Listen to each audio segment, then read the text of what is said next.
a abordagem sobre o fim dos tempos, ou mais precisamente o fim desta era.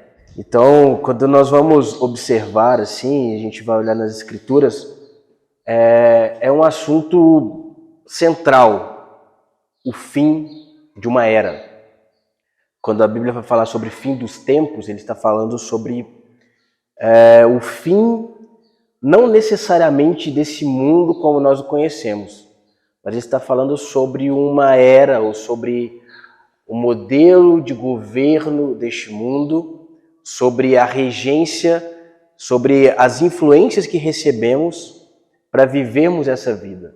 E essas influências que recebemos, primariamente, são influências malignas. Por quê? Porque as Escrituras dizem que esse mundo jaz do maligno. E o André me ensinou essa semana que esse termo jaz do maligno é como se o mundo estivesse inserido dentro de uma esfera onde a operação primordial é maligna.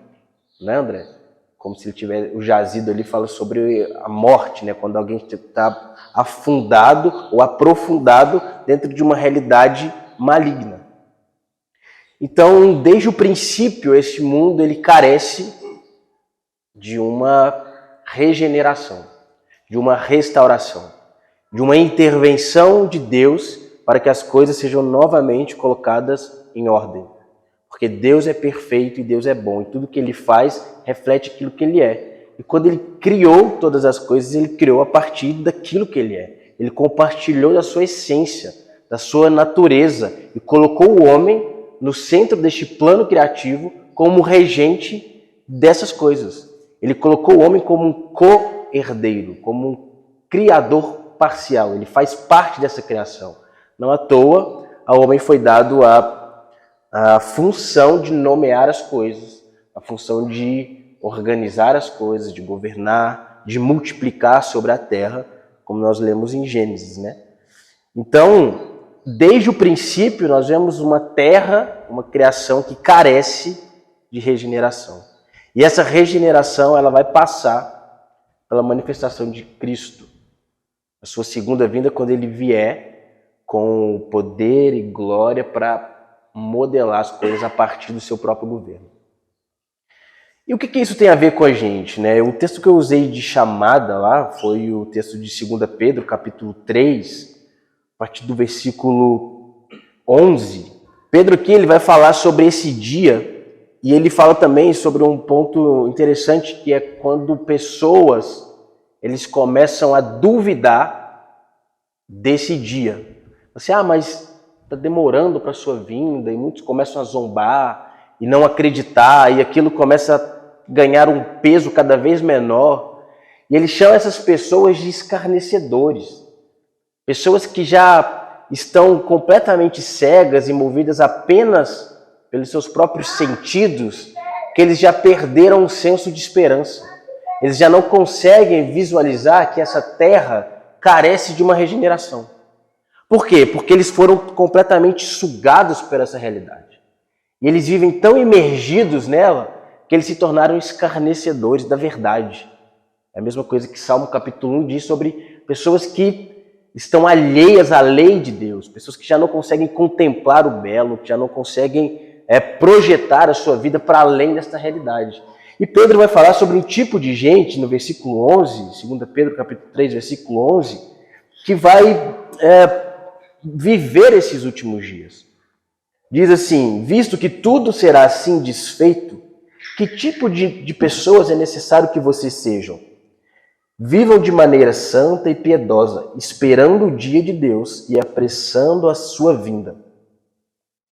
Naquele dia os céus serão desfeitos pelo fogo e os elementos se derreterão pelo calor. Todavia, de acordo com a sua promessa, esperamos novos céus e nova terra, onde habita a justiça. Portanto, enquanto esperam estas coisas, empenhem-se para serem encontrados por ele em paz, imaculados e inculpáveis. Então, Pedro está falando justamente sobre um dia em que tudo será desfeito. Tudo será desconstruído. toda essa realidade que nós conhecemos, e não apenas a criação, ou esse formato da criação que nós conhecemos, porque Paulo também diz em Romanos 8 que esta criação também está cativa. Ela está sujeita, e não por vontade própria, mas por quem a sujeitou a esse império, essa forma de governo. E ali nós não sabemos a quem ele está se referindo especificamente. Mas o pecado, ele roubou a essência das coisas, e quando Pedro está falando sobre tudo será desfeito, ele fala sobre o que importa nesses últimos dias. Que tipo de pessoas vocês serão? O que importa que vocês sejam quando tudo está sendo desfeito? E este é um ponto importante para nós. Porque quando nós vemos guerras, e a gente gosta assim, de estudar escatologia, quando você vê qualquer coisa acontecendo em Israel, Jerusalém, perto, a gente já fica, agora, vamos fazer conta, será que Jesus já está voltando? E eu queria falar um pouco sobre isso, porque existe uma maneira, na minha concepção, errônea de nós vermos essas coisas. Existe uma expectativa lançada sobre esses tipos de acontecimentos que nos afastam um pouco da seriedade do assunto e de fato daquilo que nos atinge como igreja. Então, vai lá em Mateus capítulo 24, a partir do versículo 1 mesmo, bem no início, diz assim, Jesus saiu do templo e enquanto caminhava, seus discípulos aproximaram-se dele para lhe mostrar as construções do templo. Vocês estão vendo tudo isso? Perguntou ele. Eu lhes garanto que não ficará aqui pedra sobre pedra, serão todas derrubadas. Tendo Jesus se assentado no Monte das Oliveiras, os discípulos dirigiram-se a ele em particular e disseram: Dize-nos quando acontecerão essas coisas e qual será o sinal da tua vinda e do fim dos tempos? Jesus respondeu: Cuidado que ninguém os engane, pois muitos virão em meu nome dizendo: Eu sou o Cristo, e enganarão a muitos. É um texto bem conhecido, acho que o Bruno utilizou ele na vez que ele falou, não foi? 24? Não sei se foi esse versículo exatamente, mas enfim. Ok. Bom, então como eu comecei dizendo, vê que esse assunto de fim dos tempos, ele sempre foi um assunto que estava na mente dos discípulos, desde o início. Por quê? Porque existe todo um contexto de história da nação de Israel.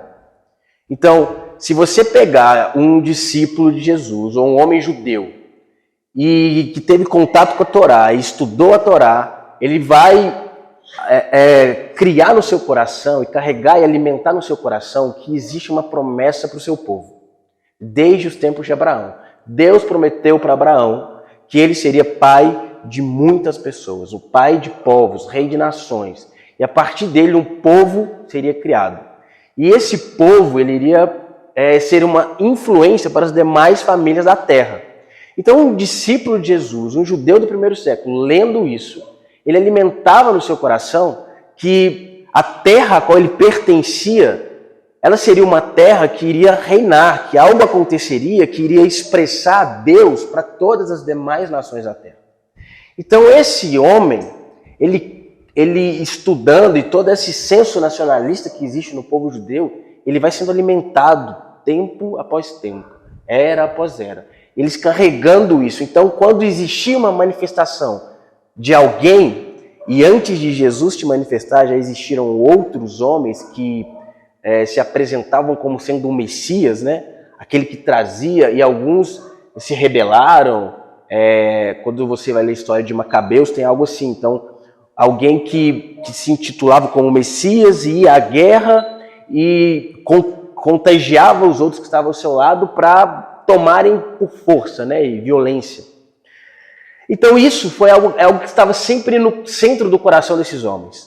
Quando que será que Israel será libertada da opressão, do exílio, das nações que invadiam? E Israel sofreu com invasões ao longo da história, os assírios, os babilônios, Roma, vários povos vinham para aquela região e tomavam aquele lugar.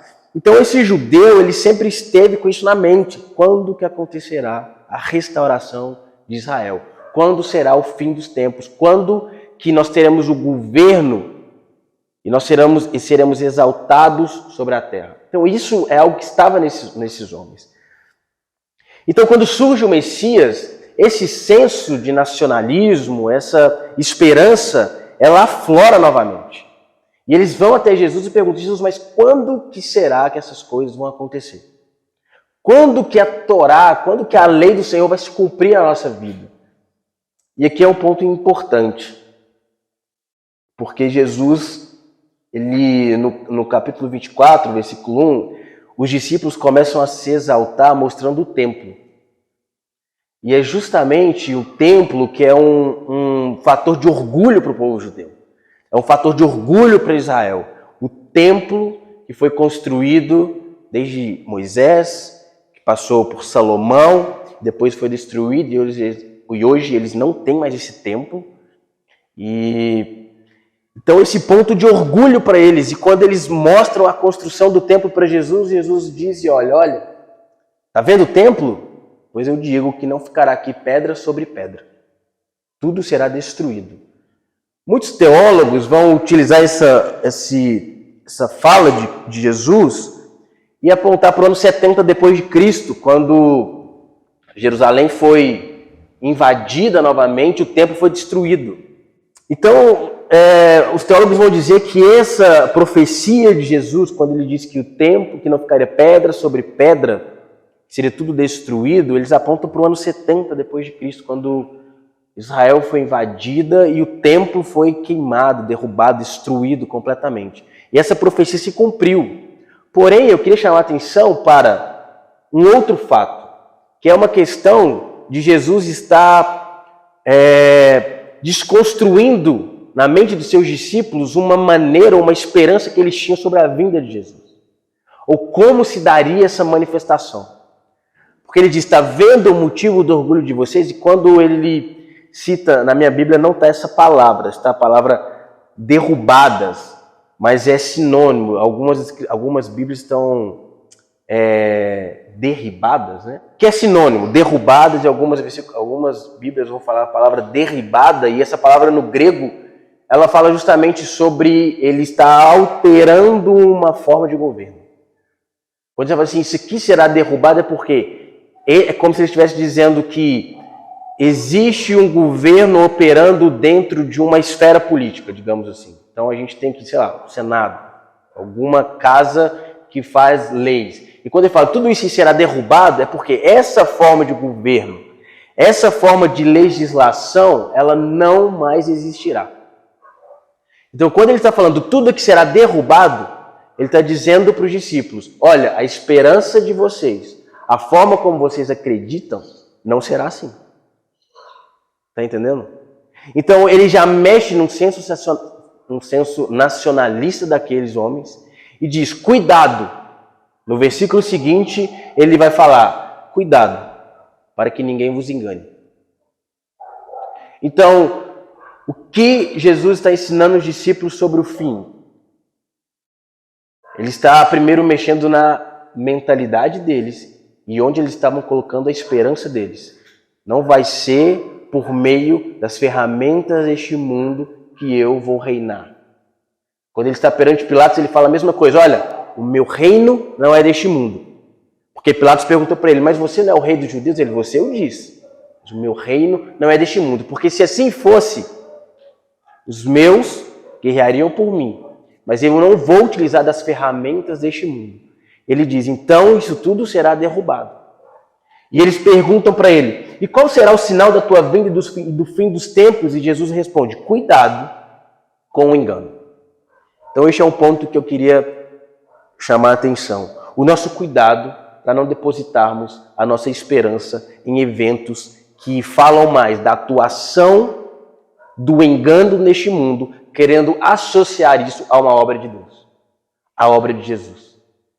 Porque muitas vezes nós colocamos uma esperança em algo que está acontecendo e às vezes nós queremos ver a manifestação de Deus, a manifestação de Jesus, através de coisas que são deste mundo, para suprir a nossa expectativa, para suprir a nossa esperança.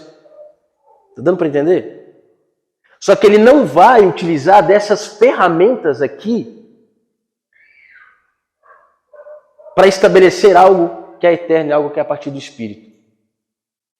Em Atos capítulo 1, para exemplificar o que eu estou dizendo, Jesus, depois de ter sido morto e ressuscitado, ele apareceu para os seus discípulos por um período de 40 dias e ficou lhes ensinando a respeito do reino de Deus. E os discípulos novamente perguntam: Senhor, qual será o tempo em que o Senhor irá restaurar o reino a Israel? Ele diz: a vocês não compete saber os tempos ou as datas que o Pai preparou para si mesmo. Mas antes vocês devem aguardar a descida do Espírito e serem preenchidos pelo poder do Espírito.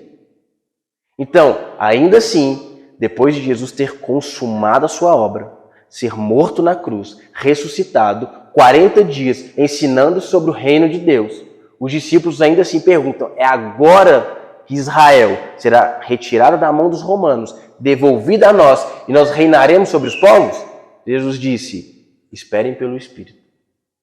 Mais uma vez, a motivação de vocês está colocada em coisas desta terra. E vocês se motivam vendo acontecimentos que marcam este mundo, imaginando que Jesus irá utilizar das mesmas ferramentas para estabelecer o que é seu. Mas ele diz: vocês aguardem pela descida do Espírito, pelo poder do Espírito.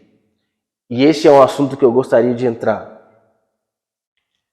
Nós não vamos nos aproximar do Senhor, não vamos ter a nossa mente iluminada, os nossos olhos capazes de compreender a realidade, se nós quisermos ou sempre lançarmos as nossas expectativas para as coisas que Deus vai fazer a partir da nossa capacidade de ver limitada.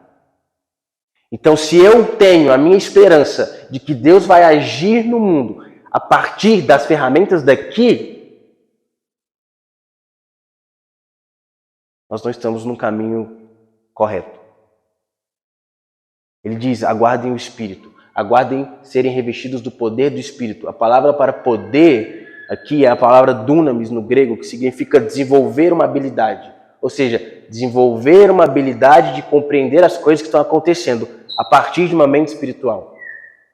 É a mesma palavra que Mateus capítulo 5 usa, que Lucas, na verdade, o evangelho de Lucas usa essa palavra, quando Jesus ele é levado ao deserto pelo Espírito.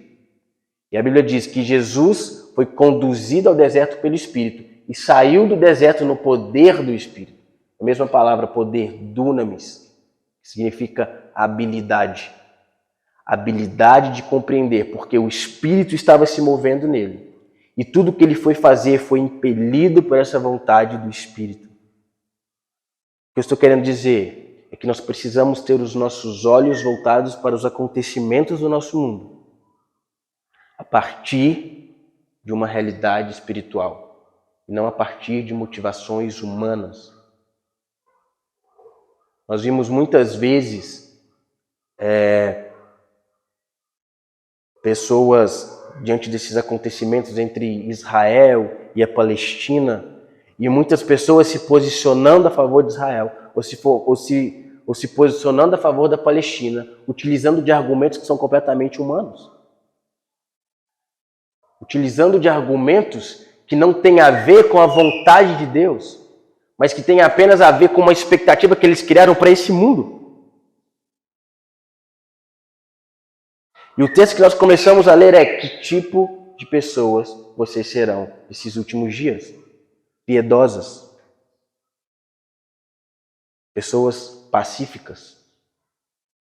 E isso não quer dizer de ser, quando eu digo pacífico, não estou querendo dizer sobre ser omisso ou ser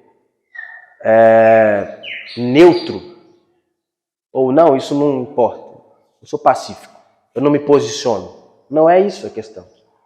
A questão é para qual lado você se posiciona. Não é por quem você está, por quem você luta. É quando aquele profeta diz: mas você está por nós ou por eles, nem por vocês e nem pelos outros. Eu estou pelo exército do Senhor, eu estou pelo Senhor.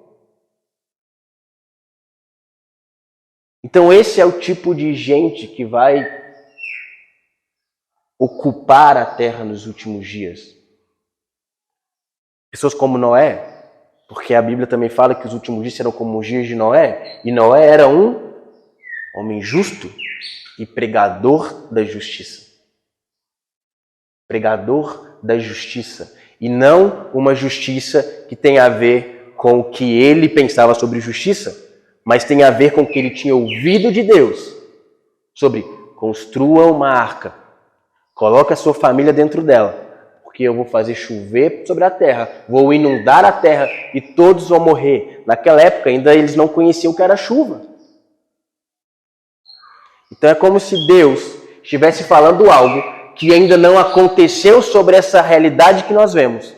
E você acreditar nisso, você encarnar essa mensagem e você viver por ela. Construa um barco gigante, coloque todo mundo dentro dele, porque eu vou destruir a terra. Noé, pregador da justiça. Essa é a justiça divina. Dando para entender? Que é algo que... Será que essa era a expectativa que Noé tinha sobre a vida? Noé, ele era um agricultor, porque o que eles faziam naquele tempo, desde Gênesis 1, era cultivar a terra. Ele teve que aprender até uma outra profissão. Carpinteiro. Então Deus pode mudar tudo que nós estamos acostumados a fazer, porque nos últimos dias isso será necessário. Isso será necessário. Então, se eu tenho uma confiança naquilo que eu sou capaz de exercitar, Deus nos últimos dias pode mudar isso. E falar, Charles, você advoga, eu quero que você... Agora você vai ser engenheiro. Você vai ser engenheiro, construir um grande barco. Porque eu vou, mais uma vez, intervir na situação da humanidade. Então esse é o tipo de pensamento que nós devemos ter. Isso é onde nós devemos estar fundamentados. No que Deus vai fazer. E não naquilo que nós imaginamos que Deus pode fazer através das ferramentas que nós temos. Noé poderia ter essas expectativas de que Deus ia fazer aquilo que ele estava acostumado a fazer. E não foi assim. Abraão foi a mesma coisa. Um homem de renome, famoso na sua época, conhecido, porque a família de seu pai era muito conhecida, Terá, um homem fabricante de ídolos, é o que está escrito em Josué. Então ele era um homem famoso no seu mundo, na época, no lugar em que ele vivia. E Deus falou com Abraão, saia desse lugar. Saia desse lugar e eu vou te fazer um povo, uma nação, e vai para o lugar que eu ainda vou te mostrar. E Abraão não sabia para onde estava indo. Abraão tinha toda uma perspectiva, uma expectativa de vida, uma faculdade já pronta para ele cursar, uma expectativa de quanto que ele iria ganhar vendendo os ídolos de seu pai, porque ele vivia numa nação que era permeada por pagãos, e cada um tinha seu próprio ídolo. Nessa época do Antigo Oriente Próximo, existia um Deus para cada tipo de ação da natureza. Esse é outro assunto. Mas, então,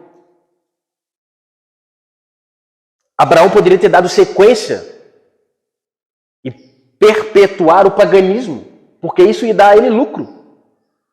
Mas Deus falou, você vai para um lugar que você não conhece, que você nem sabe onde é, e eu farei de você. Eu farei de você. Então temos convicções, temos uma história que foi construída, que nos conduziu e nos trouxe até aqui. E ok, obrigado, Senhor, por isso. Isso faz parte do plano de Deus. Mas a partir daqui, para os últimos dias, Deus pode estar construindo e querendo extrair de você coisas que você nunca imaginou que fosse fazer. E isso que ele estava querendo desconstruir na mente dos discípulos. Está vendo o templo? Que desde quando vocês... Então imagine ele falando com os discípulos especificamente. Os discípulos ali, irmãos, eu gosto de pensar, alguns teólogos defendem essa ideia, de que os discípulos poderiam ser adolescentes, jovens, né, André? Então assim, alguns falam que alguns dos discípulos poderiam ter 16, 17 anos. Então você imagina os discípulos, desde criança vendo o templo, crescendo diante do templo, indo até o templo. Aqueles que tinham oportunidade, talvez não eram todos, que fossem estudando no templo e vendo o templo, se orgulhando de tudo aquilo. E quando eles encontram o Messias, e quando eles veem que tudo que eles acreditavam a vida inteira está prestes a acontecer, ele diz, não, não será assim. Tudo será destruído. E cuidado, para que vocês não sejam enganados. Por quê? Porque ele diz que muitos virão em meu nome. Em outro texto diz que haverá sinais e que esses falsos cristos realizarão sinais na terra para enganar a muitos. Isso é importante. Isso é muito importante. Porque na nossa geração, muitas pessoas se movimentam ou vivem por aquilo, pelos sinais. E os sinais, eles falam de uma coisa específica, eles despertam os nossos sentidos. A gente vive numa geração muito sensorial, que adora sentir as coisas, que adora sentir um arrepio, que adora sentir. Então você já viu aquela frase assim, você precisa de fazer aquilo que te faz bem, aquilo que você sente bem.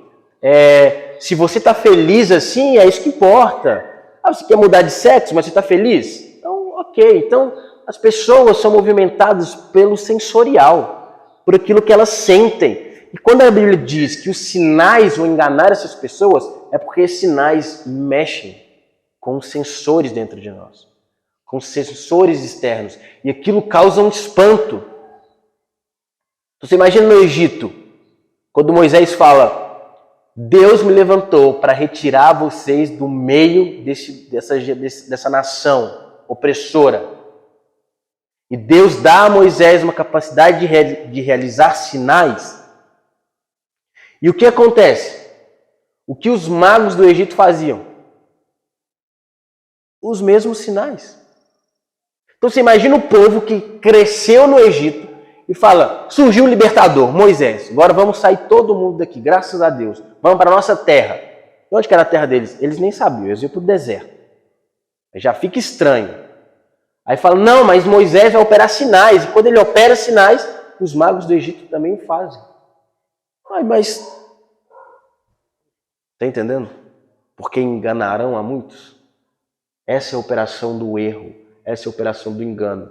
Por isso eu volto a dizer, se nós estivermos com as nossas expectativas naquilo que está diante de nós, Deus, Jesus, não vai utilizar das ferramentas deste mundo para estabelecer o que é seu.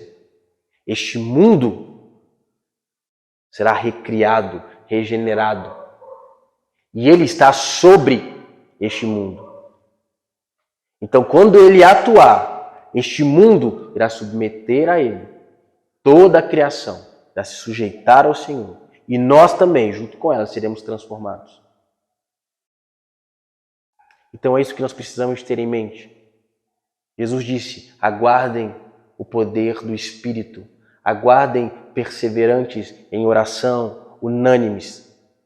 Não se preocupem em quando serão essas coisas, qual é a data. Guardem o Espírito. Guardem o Espírito.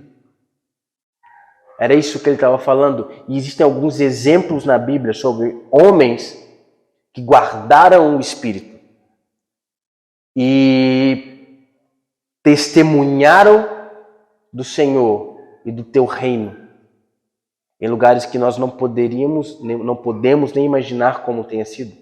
Então, abra sua Bíblia.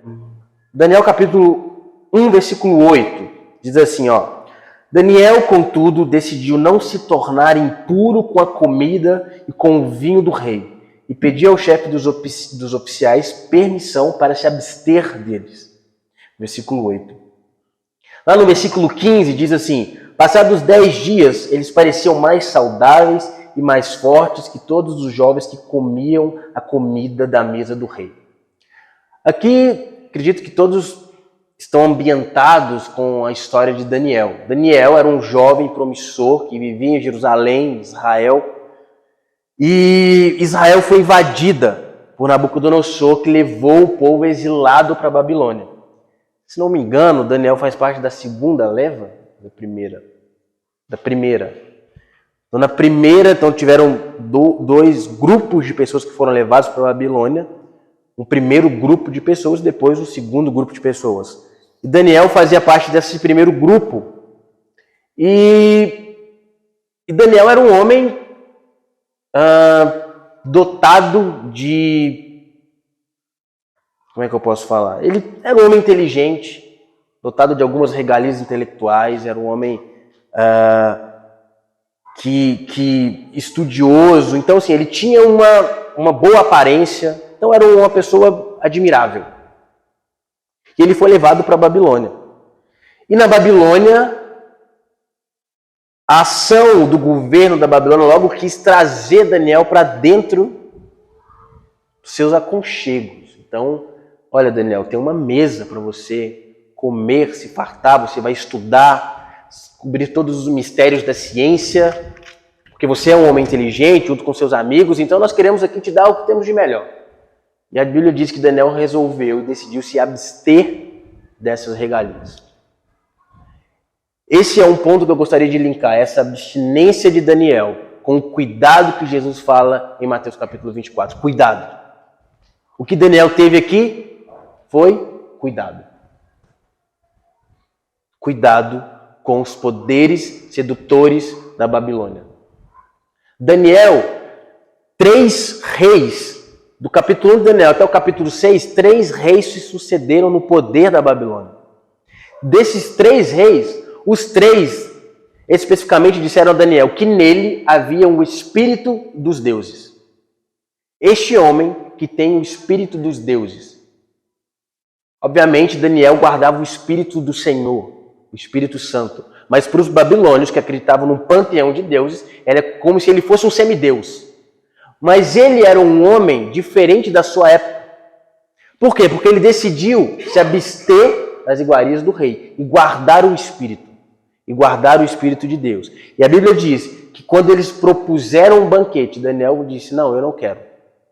Eu vou fazer a minha dieta. Eu vou me abster desses manjares. E vou viver por aquilo que eu aprendi e por aquilo que eu conheço da lei de Deus. E façam o teste. Depois vocês juntam todos os que comeram na mesa do rei e todos os que não comeram. E os que não comeram foram achados melhor do que aqueles que tinham comido. E Daniel era o único homem capaz de interpretar os sinais das coisas que aconteciam na Babilônia. Prestem atenção nisso. Houve sinais na Babilônia. O rei Nabucodonosor teve diversos sonhos, o próprio Deus revelando a ele coisas que iriam acontecer. E não foi achado ninguém que poderia discernir sobre esses acontecimentos, mas apenas Daniel conseguia discernir o que estava acontecendo naquele lugar. Sabe qual é o significado de Babilônia? Confusão. Babilônia, que vem de Babel, confusão de línguas, confusão de ideias. Ou seja, no mundo confuso, onde cada um tem a sua própria ideia, onde temos uma gama de notícias e coisas acontecendo, e muitos dizendo, ali está o Cristo, é agora que vai acontecer? Não, não é agora que vai acontecer, ainda falta isso, vamos ser arrebatados antes ou depois, ou... Existem aqueles que no meio dessa confusão conseguem interpretar os sinais a partir do cultivo de uma realidade do Espírito, a partir do cultivo de uma vida com Deus. Sabe o que incomodava os homens da Babilônia, que Daniel fazia? Ele não se curvava diante de nenhum Deus. E ele sempre mantinha as suas práticas diárias de oração, 3 vezes ao dia. E a sua dieta de alimentação. Então ele tinha um comportamento, uma forma de viver, que anunciava a quem ele pertencia de fato. Eu vim de um lugar e eu vivo num lugar confuso que não me representa, mas eu vivo a partir da legislação do lugar onde eu pertenço, a minha origem. Ele era um homem israelita. Não estou aqui falando sobre aspectos religiosos, estou falando de uma essência, de uma natureza espiritual, de uma natureza que expressa a verdade daquilo que acreditamos. Mesmo quando o mundo quer dizer o contrário. Mesmo quando a realidade que nós vivemos quer dizer o contrário. E isso nos tornará capazes de interpretarmos os acontecimentos deste mundo a partir da iluminação do Espírito. A partir da revelação do Espírito. Essa palavra, revelação, é a palavra que conduz, é a palavra primária que conduz aqueles que se submetem a uma vida do Espírito Santo, a uma vida guiada pelo Espírito. A mesma coisa aconteceu com José. Estão comigo? Todo mundo aí? José, quando foi colocado na casa de Potifar, no Egito. José também era o homem que guardava o Espírito. Porque José tinha tido um sonho que Deus havia falado com ele, que gerou intriga entre seus irmãos. José foi vendido como escravo, foi para o Egito, passou por poucas e boas, mas sempre guardando o Espírito. No capítulo 38 de Gênesis, diz que a mulher é a mulher de Potifar. A mulher de Potifar, ela tentou seduzi-lo de qualquer maneira e chegou a arrancar-lhe a túnica porque ela tanto o admirava. E José escapou. Por quê? Porque existia uma verdade espiritual sobre ele. Ele não poderia se entregar àquela forma de vida, àquela forma de governo. Ele foi colocado na prisão e ele interpretava os acontecimentos até que ele foi colocado como regente da casa do governador no Egito. E o governador disse para ele: somente no trono eu serei maior do que ti. Em tudo o que você decidir no Egito, você terá a minha bênção. Esse foi José. Eu estou dando exemplo de dois homens que guardaram o Espírito e foram colocados sobre esta realidade que nós vemos. José e Daniel, em contextos diferentes, mas guardando a mesma origem, mas guardando a preciosidade que nós temos, que é o Espírito. Eu queria conectar isso com o que Jesus disse em Atos 1, aguardem até que vocês recebam o poder do Espírito. E essa palavra é habilidade para discernir, habilidade para entender, habilidade para viver sobre essa terra. É isso que ele está dizendo. Nós não precisamos ficar seguindo o curso confuso desse mundo, sendo jogado de um lado para o outro. Paulo também diz sobre isso, não sejam crianças infantis. Nós já devemos ter uma maturidade para entender o que a Escritura diz. Daniel especificamente foi um homem que entendeu aquilo que leu do profeta Jeremias, o que iria acontecer no mundo. Então pense, é um homem que estava na Babilônia, está debruçado constantemente diante das Escrituras, procurando, mas quando será que isso vai acontecer? Quando? Como? Como é isso? A partir das Escrituras, o que eu tenho é isso, é a palavra revelada de Deus. E a partir do que escreveu um profeta antigo, contemporâneo a ele, Daniel, ele entendeu tudo o que estava acontecendo no mundo. Ah, será assim? Mas ele não entendeu só porque ele leu. Ele entendeu porque ele leu com o Espírito e com uma revelação. Daniel será assim. E ele se colocou a orar. Ele diz, ele começou a orar, e quando ele começou a orar, foi dada uma ordem nos céus. Vai revelar a Daniel tudo que ele está orando. E quando o anjo chega a Daniel e fala assim, Daniel, eu demorei, porque eu fui impedido pelo príncipe da Pérsia. Uma entidade demoníaca estava me impedindo. Meus irmãos, nós não vamos entrar nesse assunto. Recomendo o curso do André sobre regiões espirituais. Muito interessante, depois vocês procurem ele. Mas nós devemos viver percebendo uma realidade superior e que somos influenciados por ela diariamente. E isso vai definir a nossa forma de vida. Porque nós muitas vezes podemos nos pautar apenas por aquilo que os nossos olhos podem ver. Por aquilo que a limitação do meu ser é capaz de entender e de atingir. E não deve ser assim. Jó disse assim, antes eu te conhecia te ouvi falar, mas agora os meus olhos te veem. O Jó conheceu o Senhor através de informações. Eu sei quem é o Senhor. Mas depois de tudo que ele viveu, e talvez do que ele viu, porque no Jó capítulo 1 começa dizendo sobre uma assembleia, onde Deus recebe Satanás, ele diz, tá vendo seu servo Jó? Eu vou tocar nele. Então quando Jó, ele viu isso, olha para você ver, Jó descreve uma assembleia que estava acontecendo nos céus. E Satanás se apresenta diante de Deus e diz, eu vou tocar em Jó. Deus fala, você só não vai tirar a vida dele, mas pode fazer. Ele é um homem fiel a mim. Então quando Jó entendeu isso, no capítulo 42 ele fala, antes eu te conheci de ouvir falar, mas agora eu estou vendo. E por isso eu entendo, que agora eu vi o que acontece. Eu vi o que é real de verdade. Porque se Jó estivesse concentrado somente naquilo que ele estava percebendo através dos seus sentidos, a vida é muito miserável, meus irmãos. Porque ele só sofreu.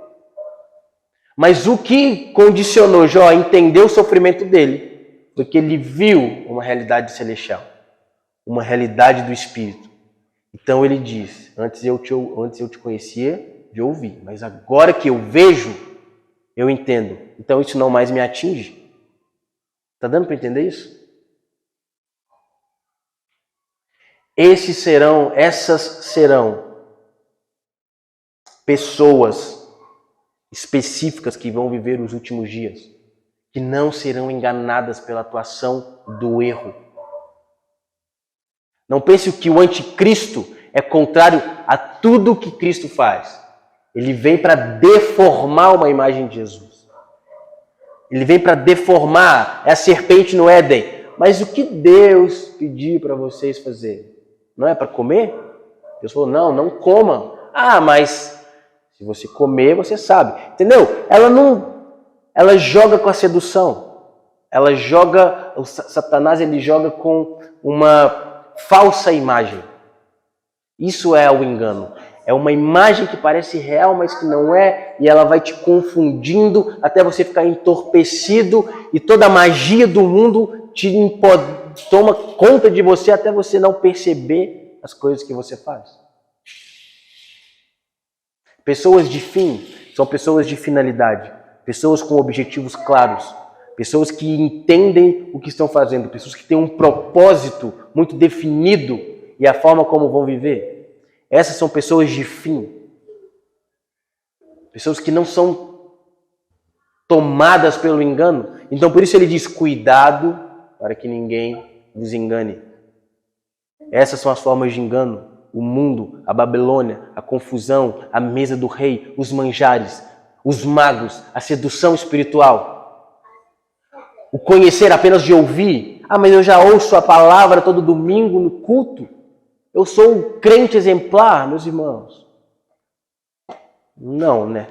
Estamos bem longe disso. Não é a minha frequência no culto. Não é a minha fidelidade com o dízimo.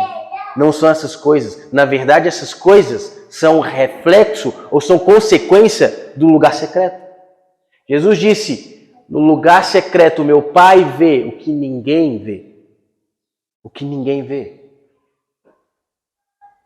Cultivar uma vida do Espírito começa por um lugar onde ninguém está te vendo. Só Deus. Só Deus está te vendo. Ser crente aqui é muito bom e fácil. Estou falando isso para mim, tá bom? Para mim. Eu vim aqui pegar o microfone, falar talvez a coisa que eu mais gosto na vida, de pegar a Bíblia e poder conversar sobre ela e falar. Na terça-feira nós tivemos um momento aqui na reunião de oração, estávamos eu, o André e o Bruno, e nós ficamos conversando sobre as Escrituras e se deixasse a gente ia. Até que horas? Isso é muito bom, mas isso não define caráter, mas isso nos ajuda, né? Então, precisamos estar atentos. Mateus 24 ele fala de outro ponto e eu gostaria de caminhar para o meu encerramento falando justamente disso. Ele fala, vamos lá, Mateus capítulo 24 novamente. O versículo que o Bruno citou, né? No 12. Devido ao aumento da maldade, o amor de muitos esfriará. Mas aquele que perseverar até o fim será salvo. Na verdade, o versículo 14. E este evangelho do reino será pregado em todo o mundo como testemunho a todas as nações e então virá o fim. Este evangelho do reino. Paulo em Romanos capítulo 1, acho que o versículo 9, ele fala sobre o evangelho do seu filho. Que Deus lhe deu o evangelho de seu filho para que ele fosse ministro e pregador dessas verdades. E aqui em Mateus 24, Jesus fala sobre o evangelho do reino. O evangelho do seu filho. Deus deu a Paulo. É o evangelho para arrependimento, para cura. O evangelho do reino que será pregado nos últimos dias. É o evangelho do governo, da autoridade de Jesus. É o evangelho que será pregado nos últimos dias, que antecederá a volta do Senhor. É este evangelho que fala sobre um reino, que fala sobre um modo de viver, sobre um comportamento, sobre pessoas que estão sujeitas a um governo e a um domínio que não tem a ver com esse governo e esse domínio. Nós somos resgatados, retirados do império das trevas e transportados para o reino de luz do seu Filho amado, Jesus. Esse lugar a qual nós pertencemos hoje. E é isso que vai definir as pessoas dos últimos dias. Este evangelho, essas notícias de que um reino, porque foi isso que Daniel falou com Nabucodonosor, olha, o sonho que você teve, vai vir um reino que vai destruir tudo. Essa torre que você viu, essa estátua que você viu será derrubada e destruída, porque vai vir um outro reino. Um reino que vai destruir e vai alcançar toda a terra. E Jesus diz também em Mateus, quem lê Daniel entenda. Ele falou para os seus discípulos, olha, lembra do que Daniel escreveu? Então vocês vão entender a partir do que você lê. Mas com um olhar clínico, criterioso, não. Com o Espírito. Senhor, eu estou diante das tuas sagradas palavras. Me ensina. Me ensina. Ensina as Escrituras, Senhor. O Senhor escreveu isso. São as tuas palavras. São as tuas palavras que vão ordenar. Deuteronômio começa dizendo que estas são as palavras do Senhor. Em Êxodo 6, fala que essas foram as palavras que Moisés recebeu. Essas são as palavras. A gente utiliza muito os 10 mandamentos, a lei. E isso, às vezes, eu penso que pode tornar as Escrituras um pouco fria. Na hora de nós nos envolvermos com ela. Porque ele diz, estas são as palavras de Deus, que vão nortear a nossa vida. Nós somos construídos a partir de palavras. Aquilo que ouvimos desde a nossa infância vai condicionar as pessoas adultas que seremos. As coisas foram criadas em Gênesis 1 através daquilo que Deus falou. Então essas são as suas palavras, Senhor. Que elas possam me formar o meu caráter, formar a pessoa que eu tenho que ser nos últimos dias, formar o cristão que eu tenho que ser, formar o homem que eu tenho que ser. Para que chegue naquele grande dia e o Senhor não tenha que dizer, afastai-vos de mim, pois eu não os conheço. Mas, Senhor, nós nos profetizamos, expulsamos demônio. Irmãos, não tem a ver com performance. Não tem a ver com performance. Quantas pessoas extremamente capacitadas nós vemos com o microfone na mão e falando. O Senhor não está atrás disso. A Bíblia diz lá em João que ele está procurando aqueles que o adorem em espírito e em verdade. A verdade. Ele está procurando a verdade do nosso coração, a verdade daquilo que estamos fazendo. Não a performance. A palavra hipocrisia na Bíblia, ela fala justamente sobre persona. A palavra no grego, persona. A palavra hipocrisia, quando ele está falando para os fariseus que eles são hipócritas, homens que gostavam de de se mostrar quando estavam orando, de se mostrar no templo. Ele fala, não sejam como os hipócritas. A palavra ali no grego é persona. Eles são um personagem. Não sejam um personagem. Se você quiser ser um personagem, você já ganhou o seu galardão. Todos já te viram, todos te aplaudiram, todos massagearam o seu ego, bateram nas suas costas. Mas quantos homens de Deus caíram por causa disso? Quantos homens? Isso foi o fator primordial que originou a queda de um anjo de luz. Um anjo de luz, Ezequiel 29, 28. Ele foi criado esplendoroso, caminhava entre as pedras preciosas e por uma motivação egoísta, ele foi lançado dos céus. Um anjo de luz, irmãos. Um anjo que foi criado para adorar a Deus, vendo Deus. Caiu por causa do ego, caiu por causa da vaidade. Deus não está nessas coisas. A Bíblia diz que os mansos herdarão a terra. Gênesis 41 fala que toda a terra seria dada a José para ele governar.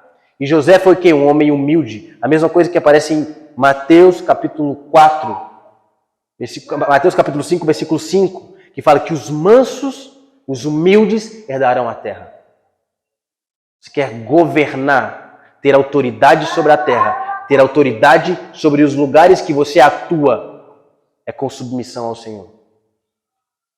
É com humildade. É com você não considerando as coisas que você tem como sendo a ferramenta última que você vai utilizar para conquistar essas coisas ou para influenciar pessoas.